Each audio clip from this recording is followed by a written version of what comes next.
সময়ের চক্র যখন একবিংশ শতক দরজায় পড়া নাড়ছে,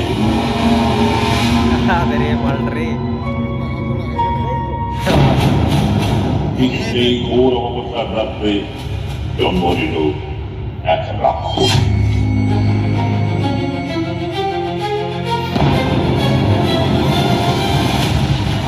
এবং ঠিক সেই সময় এক মায়ের আর্তনাদ থেকে এই রাক্ষসকে শেষ করার জন্য জন্ম নিল রাক্ষস থেকে সিংহ।